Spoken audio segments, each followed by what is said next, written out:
Well, when you make that transition into retirement, not only do you need to be prepared financially, but also emotionally. Listen to Kent, who just retired. The transition was not immediate, and the transition itself took place inside, within. I never looked at retirement as being the end of anything. To me, it was a renewal. It was a rebirth, a beginning, as a matter of fact. Well, are you in the retirement mindset like Kent? Omaha's retirement strategist says you should be. How to get there is what we're talking about this morning. Bryant is the president of D. Bryant Retirement Strategies. He also hosts his own radio show, Retirement Strategies Radio on KFAB. Good morning, Daryl. How you doing, buddy? Good morning. Good to see you. I loved what he just said, and I heard you respond in kind. He's got some great perspective, though, but I don't think, people going into retirement, not everyone has that perspective. No, they don't. It depends on where you are in terms of really being ready. If you're ready and you've done some thinking and some talking and, here's what I'm going to do and the whole rebirth and, new phase of life, we call it new phase of life or life after the 401k, right? So, yeah, you really have to do some thinking. I would really encourage people to make a list of what they want to do, hobbies and, what's my schedule going to kind of look like? And I got to have some reasons to get up in the morning, whether it's pursuing something that you always wanted to do, could be volunteering, it could be anything, but for sure there is that, gosh, I guess I don't have to get up at 6 in the morning kind of a thing, and it should be more than that. It should be a whole new phase of life where you're really celebrating your accomplishments, which is what a lot of people never get to do. Well, you start doing the things that you've always wanted to do, right, at that point? Right. Well, hopefully you've been thinking about it instead of just waking up and then going, now what? Yeah. But you were talking about this huge change, both physically and mentally. Do you find that most people handle it well in your experience? What have you noticed? I think for the most part, the people that come into our office are kind of thinking people. They've been thinking about their retirement for a long time and they're looking for an income plan and so forth. What am I supposed to do now with the life after the 401k thing, right? Generating income and so forth. So if you have put some time into it and have worked with a retirement specific advisor and you really feel like you have your ducks in a row, then you can relax and begin to make some plans.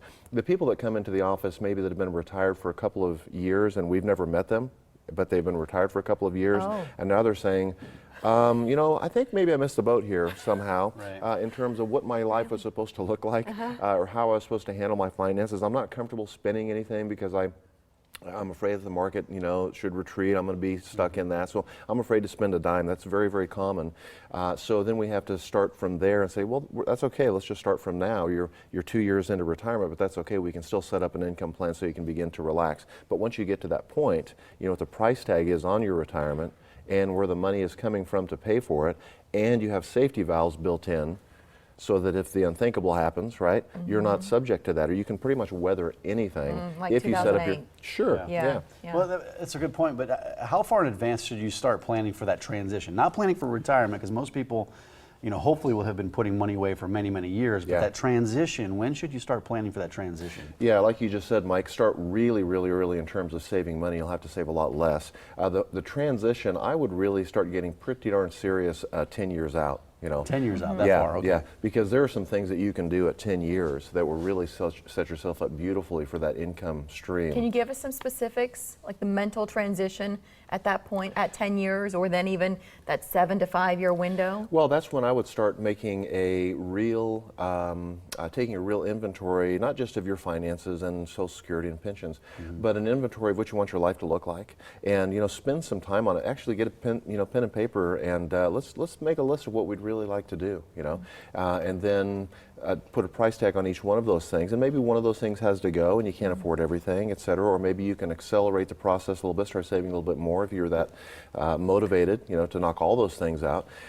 So about 10 years out would be a really, really good time. 5 years, there's still plenty of time to make some changes, but naturally, the earlier that you set the target, then you can navigate a little more easily. You bring up a good point, because that transition, how much does it impact people emotionally when they're more prepared, they're better prepared going into that transition, rather than somebody that you spoke to 2 years after they retire coming back? Yeah, I would say the people that will come in, and what's really distressing is to see somebody come in, they're afraid to spend any money. But what we do see time and time again is once we've had a really great discussion and talked about lifestyle and finances and what's this thing going to look like. It's a real conversation. You know, this is real life. And once we have that income plan, you literally will see people get very emotional, sometimes come to tears even. Oh my gosh, we can really do this thing. Or at least you'll see the shoulders come down and the stress level come down. And that's a really gratifying thing to see, because even though you saved a pile of money, you may be a high-end executive or any walk of life at all. It's really irrelevant, because you have your lifestyle and then you have your things that you have going for it, you know, in terms of pensions and such. So the question is, you know, can I afford to do that? And once we set up those safety valves and say, listen, here's how this works out, and let's run 1,000 different scenarios and talk about the probability of success here. Lower fees, get yourself to index funds versus these expensive mutual funds. Take some steps and set this thing up right. Then you'll see the stress level come down, and you'll really begin to relax. It's a lot of fun.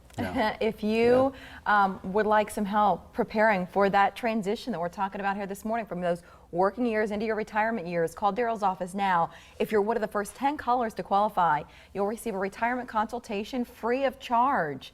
The number to call is 402-932-2141. Yeah, it's perfect for people who don't have a complete retirement plan in place, I think, Daryl. And again, I want to revisit that number. It's 402-932-2141.